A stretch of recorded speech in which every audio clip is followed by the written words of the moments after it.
Welcome to Edible on the Air. Pull up a chair and join us at the table. I'm your host, Christine Barrington, and as always, I'm joined by the man who literally keeps the pulse of the local food scene, the managing editor of Edible Monterey Bay magazine, Mark C. Anderson.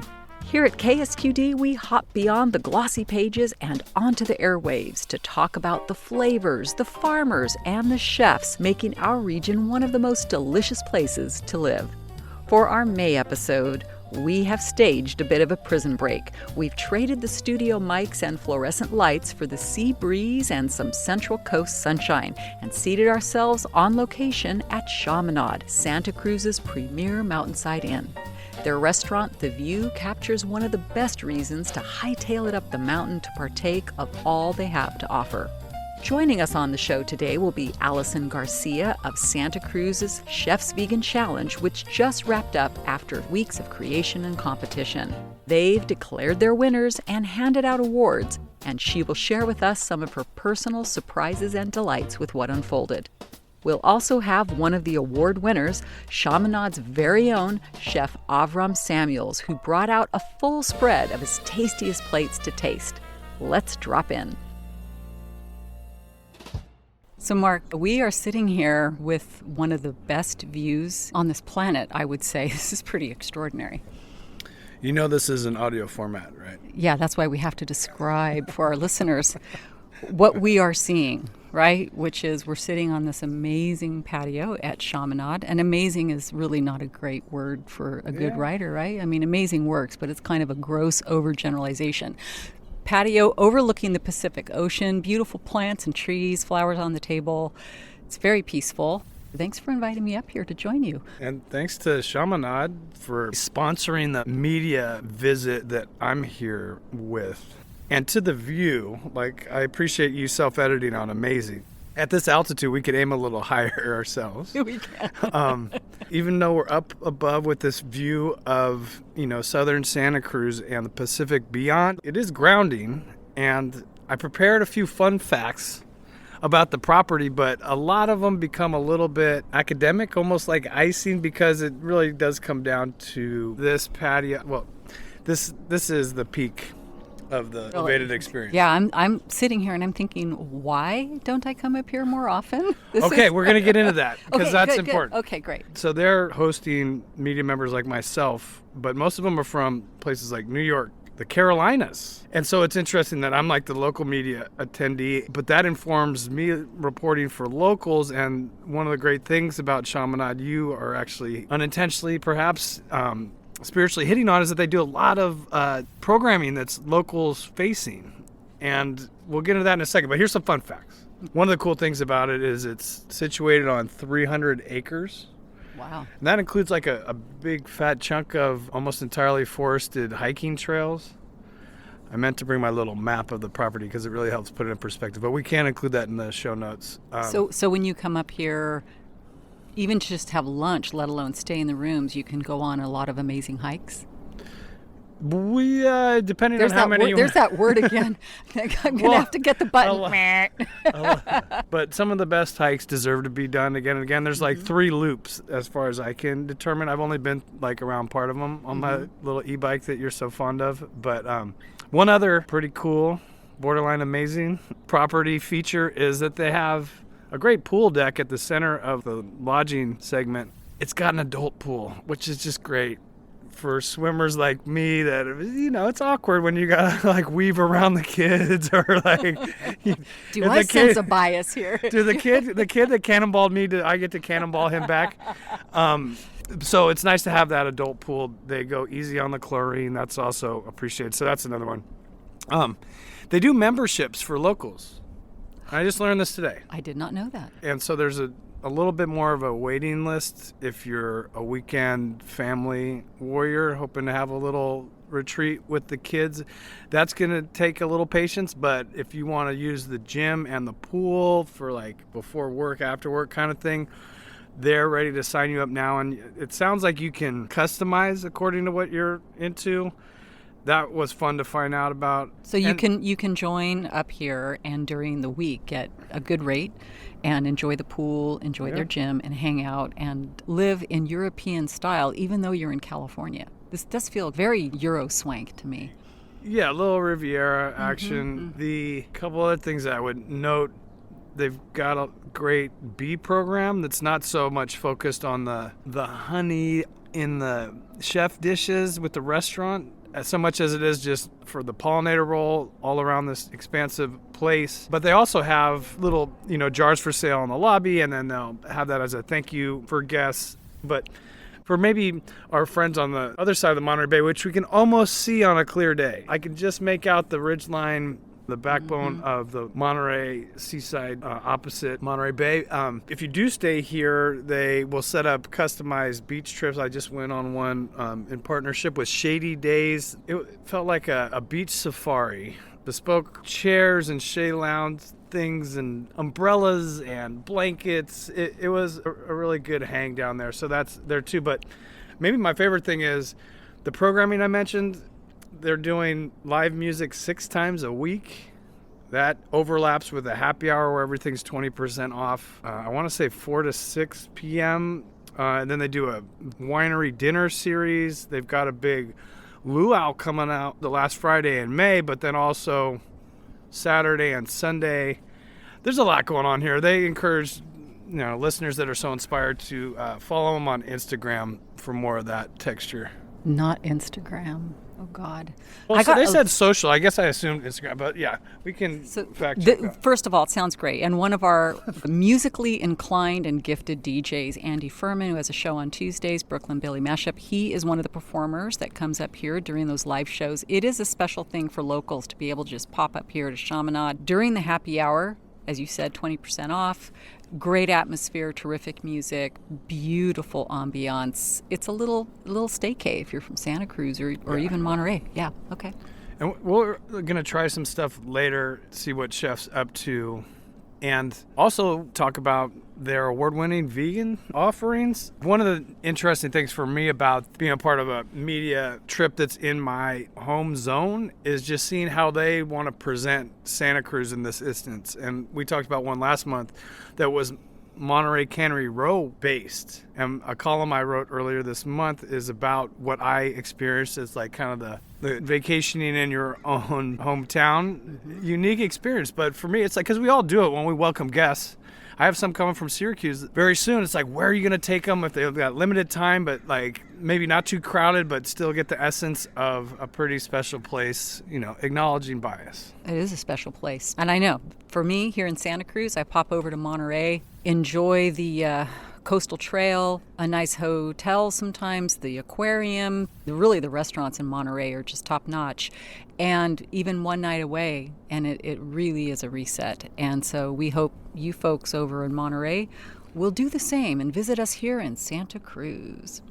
So what else you got on all these little notes? It looks like a little, we should take a picture of that. It's like a little work of art there. You use pencil, I see. Well, this is my waterproof notebook that's designed for scuba diving. So you like map out your dive site or whatever, or like what fish or other marine creatures. You go down there and you take notes for, you swim with the fishes, Mark.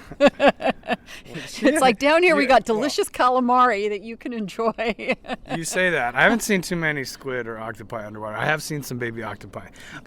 But she says swim with the fishes as she's wearing all black, including a black hat with the black earphones. It's like, okay, I get it. You're a gangster. That's fine.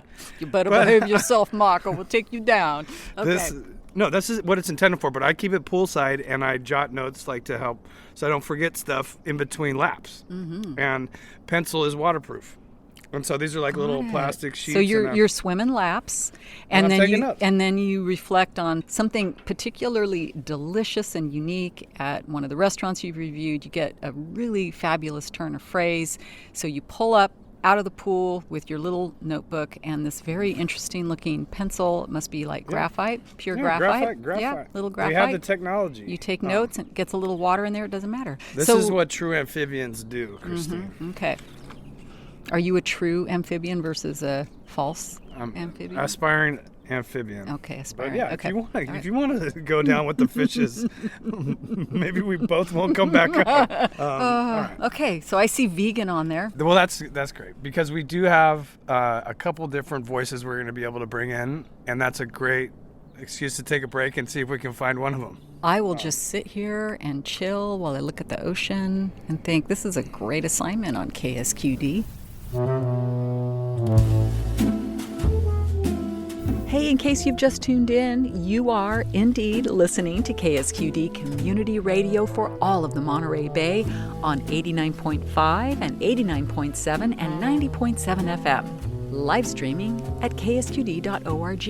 This is Edible on the Air, the food lover show on community radio featuring Mark C. Anderson of Edible Monterey Bay magazine. He's invited us to join him at Chaminade for a food writers extravaganza.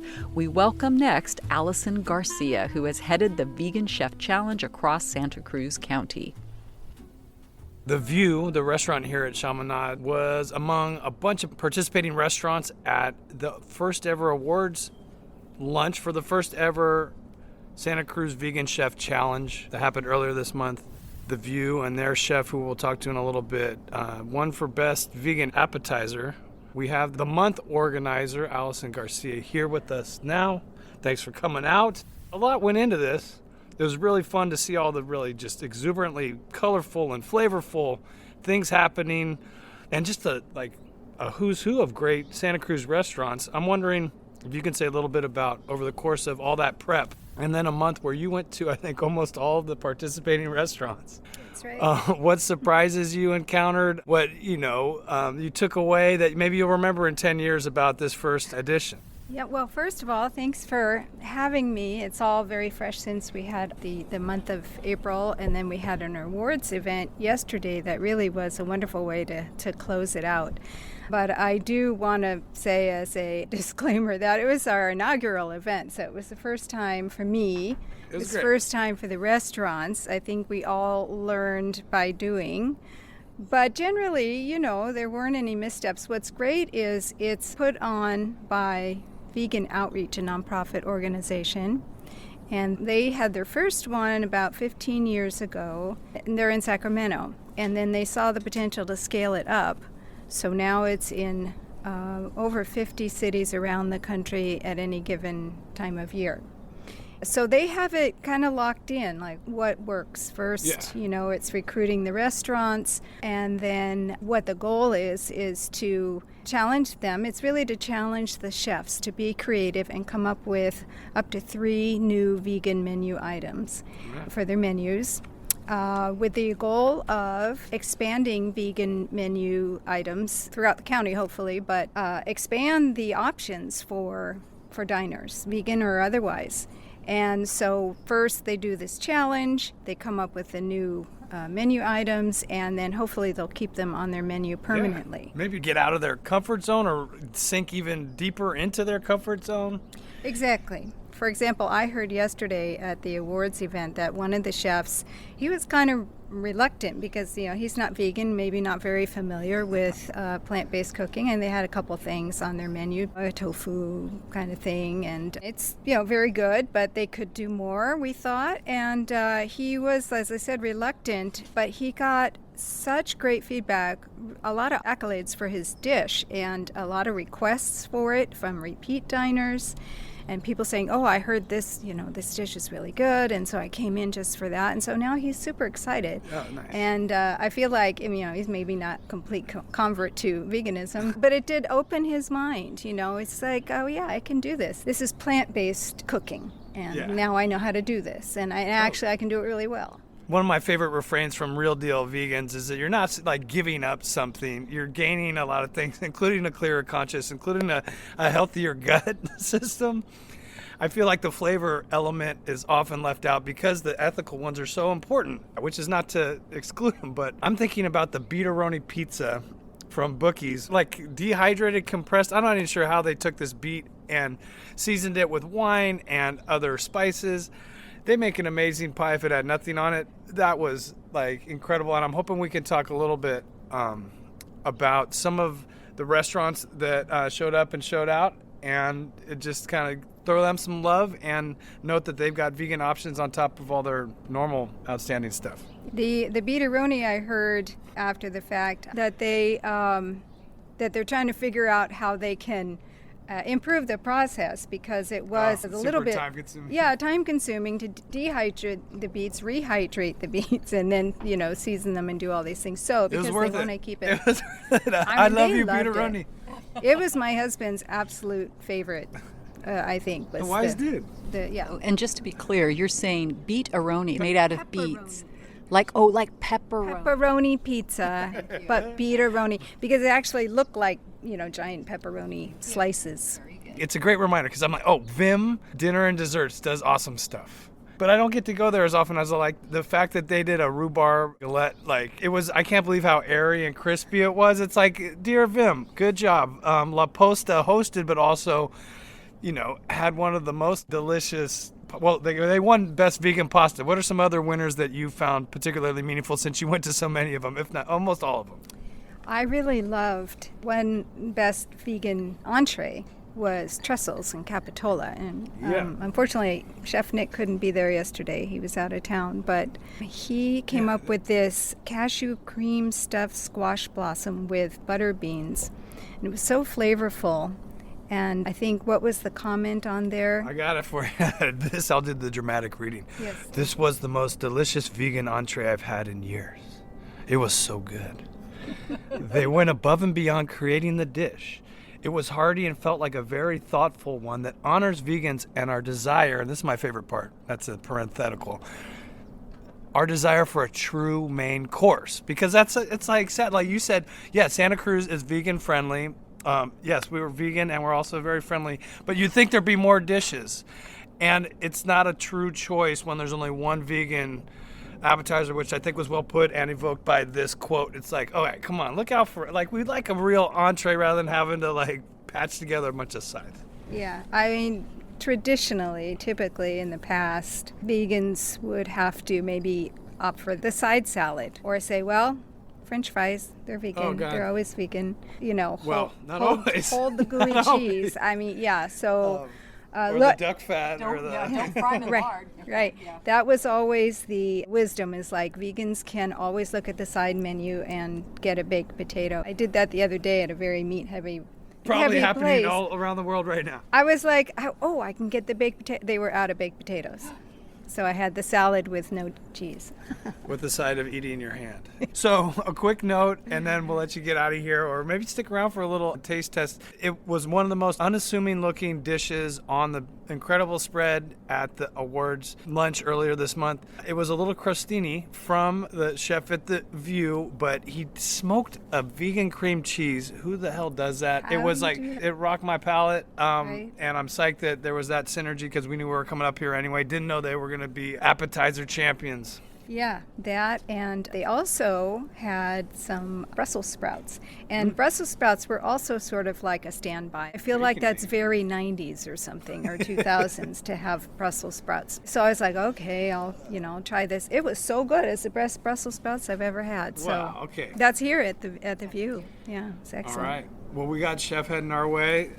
Thanks for heading our way yourself. Yeah, and congrats thank on you for an having inaugural. me here. I've learned by doing is the best kind of learning. Yes. And so if people are intrigued listening to this little interview and they want to find the list of the award-winning restaurants that had really great vegan options, is there a website, or do they have to use social media? Where would they find that?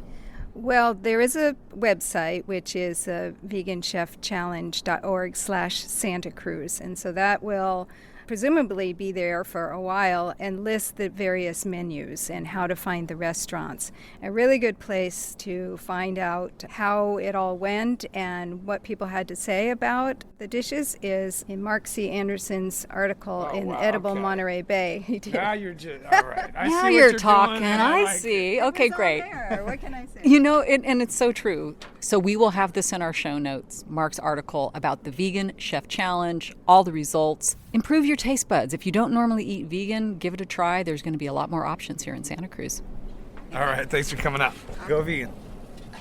This is Edible on the Air on KSQD, broadcasting on 89.5 and 89.7 from Watsonville to Carmel and on 90.7 right here in Santa Cruz.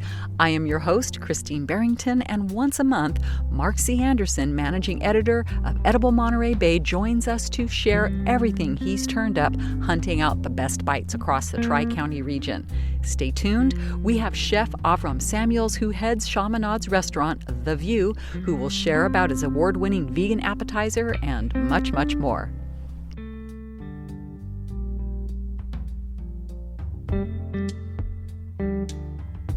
There's a lot of places that sound pretty epic in theory, in abstract terms. I was really hyped to learn about the Cruz room opening in the former Burger on the west side, which would have been just great infill. But then their anchor tenant is Sleight of Hand, this locally and beyond legendary pizza operator, 13 or 14 World Cups. And when you say World Cups, you're talking about pizza making awards. Pizza making awards as opposed to Lionel Messi cutting up the pitch. Yeah, thank you for that clarification. I was watching previews of all the teams earlier this month while staying here. I don't normally tap into that, but at Chaminade. And I'm getting hyped. They're coming to San Francisco very soon. But anyway, Sleight of Hand, great pizza maker. Matisse Selman has run these commercial kitchen operations for a long time, so he's dialed in with the local food community. But I hadn't experienced it in person, but you did. How did it compare to the vision? My husband and I took my nephew. I was incredibly impressed because we got there right when the doors opened at 5. People were lining up. A line. Was it amazing? I was amazed by how the people were pouring that's pretty awesome. Pouring into the space, lining up for the pizza. And then I saw the musicians coming in and setting up a really impressive array of instruments. And I had a chance to talk with Matisse Selman, who listeners you're going to hear from in a moment, because I recorded just a really quick 2-minute interview with him. But the space is filled with Maddie Leeds art pieces. So for folks, the uninitiated, you've seen Maddie Leeds work around town. He creates these huge ceramic vases. If you haven't visited his studio during Open Studios up in Bonnie Doon, that's something you should put on your to-do list. It's a kind of wonderland, a wild little place to wander through. Have you ever done it? Yeah, speaking of local legends, I've seen his stuff, and the fact that he does a live performance kind of speaks to the creative programming they're doing over there. But you got to mention pinball, vintage arcade, milkshakes, wine, and local craft beer. Am I not getting to it fast enough for you, Mark? I got excited. There's a lot to be excited about. So what Mark is talking about there is that Maddie Leeds does live pot throwing on the stage in the Cruz room. I believe that happens on Wednesday, and there's at least 30 pieces of his work in the room. It really gives it a great ambiance, and people are loving to go there. So here's a little snippet. A little snippet on the snippet. That's it, from Matisse Selman. So Monday nights is a trivia night.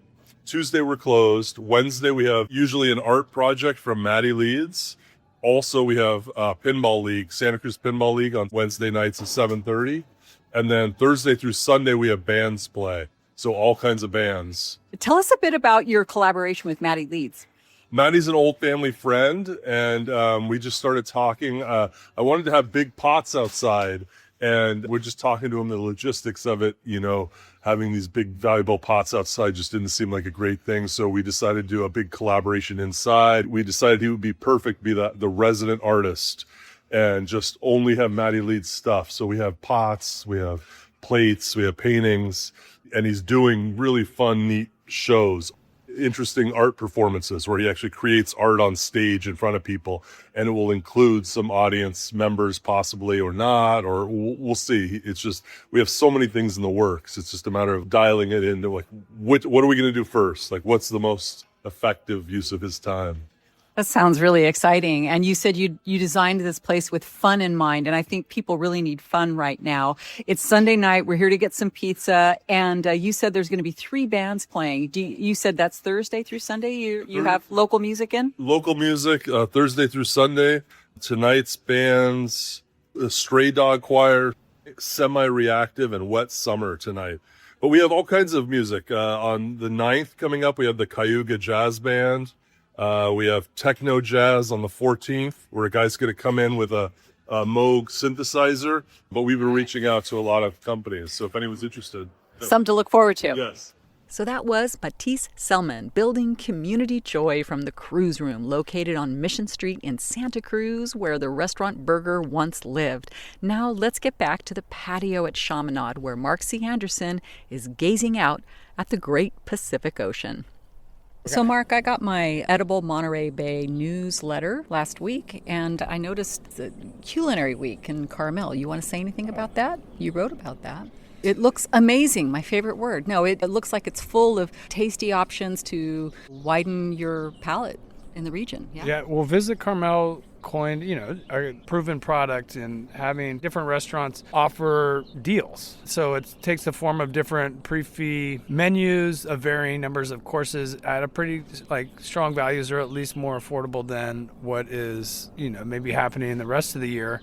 It lasts a little bit longer than the week, but I feel like one nice little evolutionary leap it made last year is that they added a little more experiential stuff. So I'm thinking closing off all Dolores Avenue for a block and having this huge table and a really delicious Italian wine lunch with some of the best Italian restaurants in Carmel. You wouldn't even know it was a city street, given all the greenery they put out, the live music. And I would recommend also Carmel Plaza hosts an incredible kickoff event. And so it looks like a carnival with all the tables and booths. It's just, is this what you're describing, what happened last year? Because this is coming up, isn't it, in June? Yeah, that happened last year. And the Carmel Plaza event was you're going into stores across all these different tiers, and they got the big patio, and you got strolling bands, and you've got chefs tasting you on stuff on the different balconies. It's a pretty cool scene.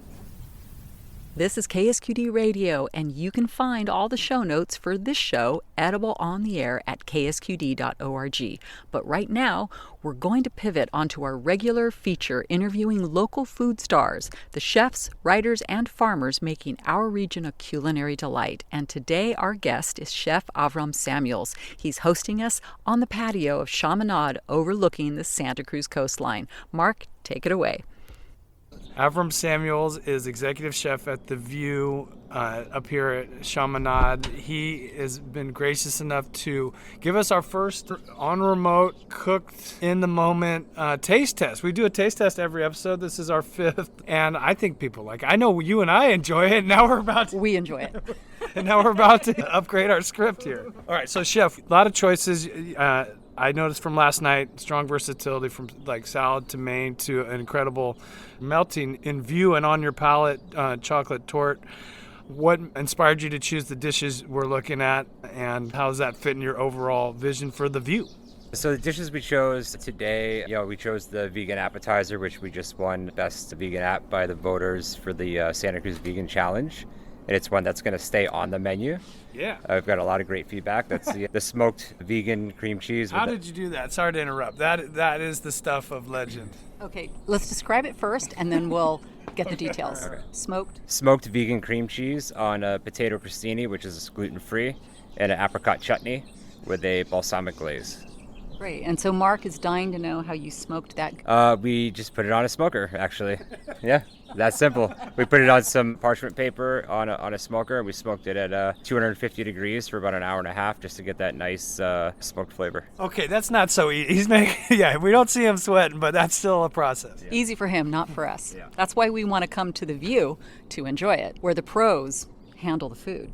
And while Mark is taking more pictures, Chef, Chaminade has invited people from all over the United States for this press junket. What is the vision and purpose for inviting all these people here?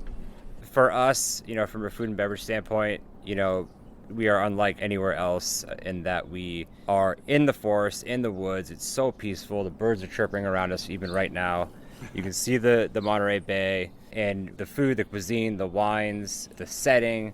Everything kind of just attracts, like Mark said, a melting pot of people. I'm from the East Coast, European trained, and so we like to put that into our food and beverage program. But, this is something for everybody, and a lot of people feel at home because there's so much to offer here. It's not just one, kind of one perspective, so to speak. Yeah. And if you don't find multiple things to like here, then, it's going to be tough to find you likable. Exactly. All right, let's take a little taster of this. I can't wait for Christine to try it. Okay. All right, here we go. dum. Get the crunch. Wow.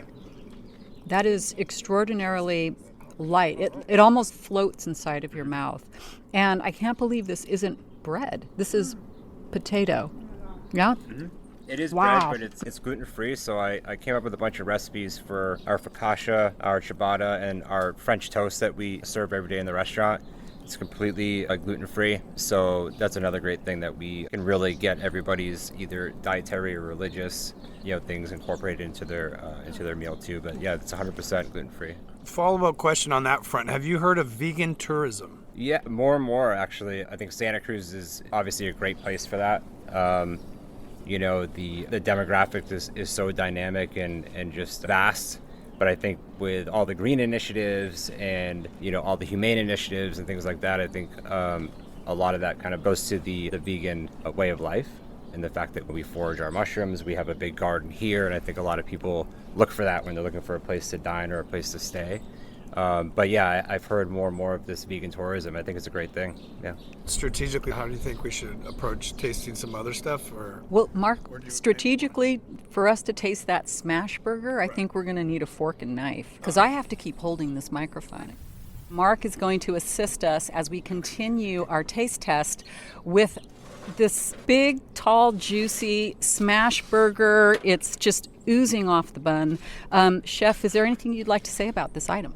Yeah, so this burger is not vegan, but it's a custom blend of short rib chuck sirloin that is Angus beef, and has a honey bacon jam. The honey that we use comes from the bees that we have on site, and has some cheddar cheese, butter, lettuce, tomato, and onion on a brioche sesame bun.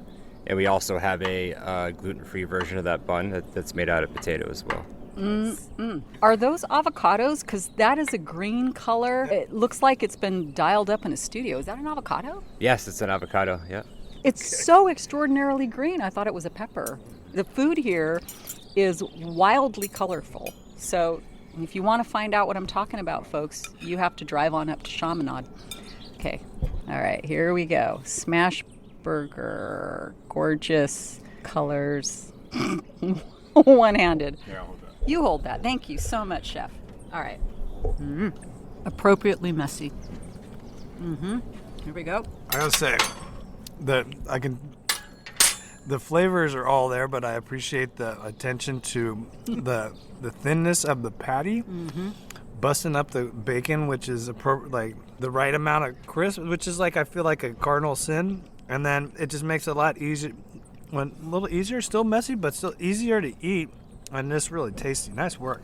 Thank you. Layers of flavor jumping out at me here. And Christine, tell the people, like, if you had to pick one view for the rest of your life, is it of the ocean or of the burger? that is a really tough Or question. it might be the vegan crostini. It's pretty Well, chill. that vegan crostini is still floating my boat because it was so light and fluffy, and subtly that the smoke flavor was just added incredible dimension.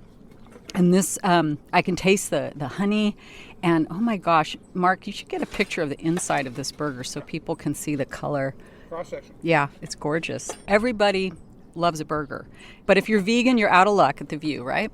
But if you're gluten intolerant, you are in luck. But we also actually do a house-made ancient grain version of this burger. Ooh. So you are in luck, folks. Okay, an ancient grain smash burger. It's wonderful. Thank you. Yes, Mark, you have something to say, I can tell. I'm plant forward, but pescatarian most of the time. I still eat, my small share of beef and pork for reporting purposes. But because my better 2/3, my betrothed is a pescatarian, I end up cooking and eating a lot of fish. This next dish looks incredible. Hoping you can introduce it, Chef. The salmon. So luckily, salmon fishing is open back up in Santa Yeah. Cruz in Monterey Bay. So this is a Monterey Bay caught salmon, or Santa Cruz salmon. We have some roasted heirloom potatoes. We have some pickled fennel, arugula, and shaved apple with some blood orange. This is the first local salmon I've had in 3 years. More. I mean, because the salmon season has been closed for 3 years, we'll pop in the show notes what the early part of the season has been like. I even talked to a fisherman who uses the Japanese technique of humanely killing the fish, which turns out also really preserves the flesh in a delicious way, so the top restaurants really go after that kind of filet. Well, it's attention to detail that makes high-end food like we have here at The View what it is. And Mark, go ahead and have a taste. I love this charred crust. Is really tangy, and it just jumps with flavor. How do you get that tang? It's just the combination of the peppery arugula, the pickled fennel, apple, and blood orange. Especially when it rests on that crispy skin, it just kind of gets right in there. So all those items are in this little side salad, and then they're sitting in there and associating. Just 'cause they're sitting on top. Okay, great. The flavors just carried over. Yeah, Mark, you're doing that, what the parrots do when they're happy. Tell us what you're sensing here. I took a bite of just the meat without the skin. Great texture, just the freshness, and it's like a flashback, a beautiful flashback, but the skin really changes the game. And it somehow defies logic that the skin is crispy and juicy. That's the magic of, like, how the hell did you do that? So the best way to do it really is that we cook the fish on one side. So we get the skin started, and then we either baste it in a pan on top of the stove, depending on how big the fish is, or we put it in the oven, the skin side down, so it cooks all the way. And then we just flip it over real quick when it comes out to get a little bit of color on the other side, and then we plate it with everything else. That's how we get it nice and crispy. There we go. All right, calamari o'clock. Yes, you called this everyday calamari. No. But it doesn't look like I said not your everyday. Not, thank you. That not is the operative word, because this is just a dance for the eyes. It's a really festive looking dish with incredible colors. And so what is in this dish, chef? So this is our Monterey Bay calamari. It's dredged in potato starch, rice starch, and Old Bay seasoning. And then while it's hot, we toss it with some crispy greens that we fry with it last second to get a little bit extra crunch and flavor into the calamari. And then a little bit of sweet chili sauce and some pickled banana peppers and a little bit of lemon on the side. So which piece of the puzzle is that? That's That's really greens, crispy, and the sauce. Yeah. Okay, because that almost becomes like this indulgent chutney that really balances just that whisper of heat, man. All right. Yeah, that's a flavor explosion. Christine was just closing her eyes. Her eyes might have been rolling back on her head. They were rolling. They were She rolling. was closing the eyes. That's probably like the best tasting notes you're gonna get, Jeff, is when someone's closing their eyes at the table while they eat it. Eyes closed, mouth shut. That's usually the key when everybody's quiet. Thank you for giving our audio format just a lot of pop. This is delicious. Anything you want to say about this not your everyday calamari? I don't know if I would be so bold as to call myself a connoisseur of the calamar, but I can tell you great places to get a calamari steak sandwich. I can tell you who's got the best in Monterey. I've never had it that way, and I imagine that helps you stay more present and excited in what you're creating, but then also to have that satisfaction. And familiar yet new is one of those sweet spots that I would guess you want to be as a chef, making people happy. Yeah, I think especially, I love classic cuisine. I mean, it's how I was trained, but what keeps it interesting, exciting is the creativity. And, a lot of places just have fried calamari with, tartar sauce or remoulade and lemon, which is great. I mean, I personally will eat that if I'm, on the wharf somewhere or, whatever. But this gives us the ability to show people that fried calamari could be something more. Right. And, yeah, we like to have fun, and this is really a fun dish people like to share, and people come back a lot for this dish. So. Yeah, this reminds me of like a block party in Brooklyn Heights. It's like the music and the dancing and the colors and the flavors. It's just truly unlike any fried calamari dish I've ever had. And I love fried calamari. And the calamari is incredibly tender, which is so important. Yeah. And only the experts really achieve that effect. Yeah, that's for sure. We actually searched for a long time to find the right supplier for a calamari because, like you said, calamari can be really tough.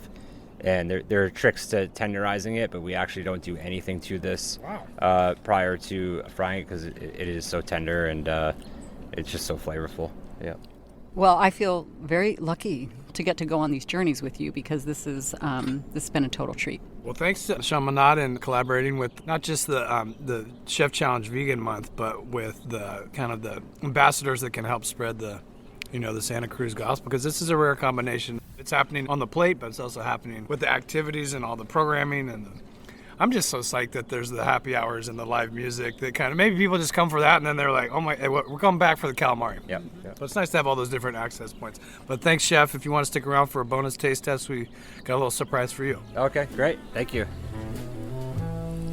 If you have just joined us, you're listening to Edible on the Air, a show for those who love good food right here on KSQD, K-Squid, which is kind of cruel since we were just waxing eloquent about the glories of Chaminade's calamari, but no matter how you catch the wave, squids rule here at KSQD, and you can hear us on 89.5, 89.7, and 90.7 FM. We'll be back with the drinkable taste test right after these messages. Welcome back to Edible on the Air with me, Christine Barrington, and Mark C. Anderson, writer and editor at Edible Monterey Bay magazine, and we are still on the sun-drenched patio of Chaminade with Chef Avram Samuels. So I'm trying not to make Christine drink too much, but do you drink? Yeah. More than half of our taste tests have been adult Wine, beverages. Yeah. But part of that is a good organic segue to what I have is like we're blessed with a lot of local wines, so we've done that. Not a lot of local spirits. A good amount, like, and especially for the last 20 years, like our local beer shot out of a canyon, or a cannon into the canyon. Spirits, not so much. We did Corralitos vodka made with apples that... Oh, yeah, we've had that too, yeah. It's delicious. Oh, yeah, it's incredible. Yeah. It's like, when's a vodka not a vodka when it kind of transcends the category by being this special thing. The family is so sweet and earnest that it's almost like, cut it out, you're making the rest of us humans look bad. Yeah. And they take their favorite apples, make their stuff. Anyway, I've got a way older local spirit, now reinvigorated by a young... 30-something distiller. It's called Fog's End. It's way down on the border of South Monterey County.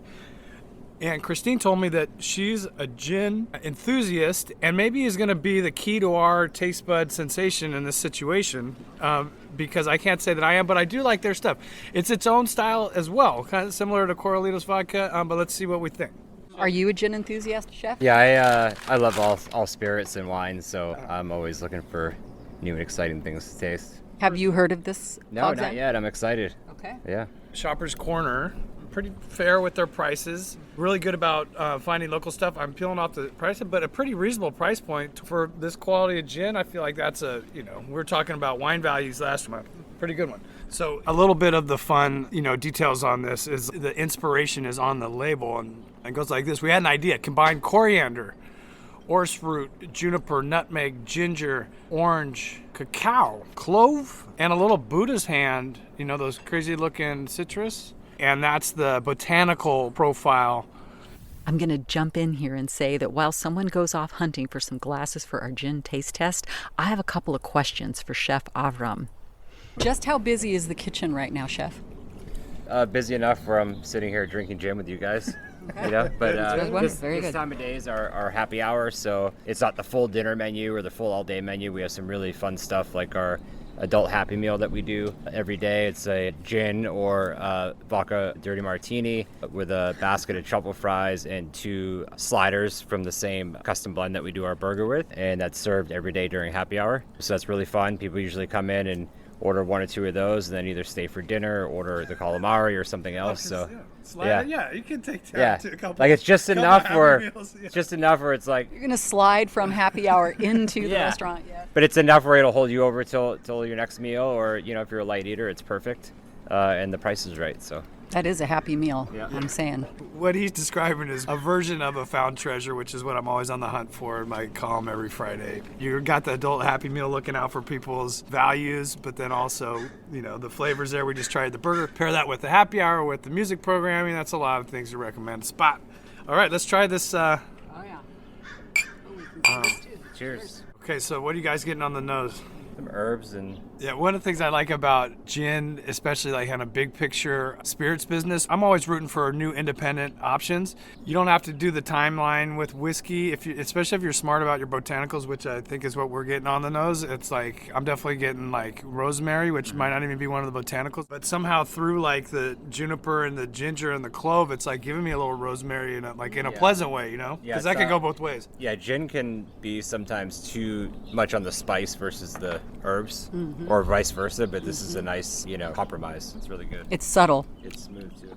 It's incredibly smooth. And I'd say as gin goes, this feels actually very feminine. Oh, yeah. It's subtle and light. I was going to say cilantro, and I see the coriander's on there, so that makes sense, yeah. Mm-hmm. Yeah. Mm-hmm. And Buddha's hand has like very citrusy. Yeah, and it's just spreading this incredible warmth through my chest, which is wonderful. And I've hardly had any. It's enlivening, as gin should be. So just a little background on Fog's End. I was telling Chef that they do other spirits, and they're all kind of paired with the landmark. There's an Ocean Avenue vodka, a Whalers Cove rum, and their longest running brand, which is Monterey Rye Whiskey. The gin's my favorite, and I think maybe that's just a coincidence that new distiller, co-owner Stephen Wales spent a lot of time in London. And he was working as a musician, but also spending a lot of time in some of the best watering holes and really learned a ton. And I think he distilled, so to speak. Like, he learned a lot about theory,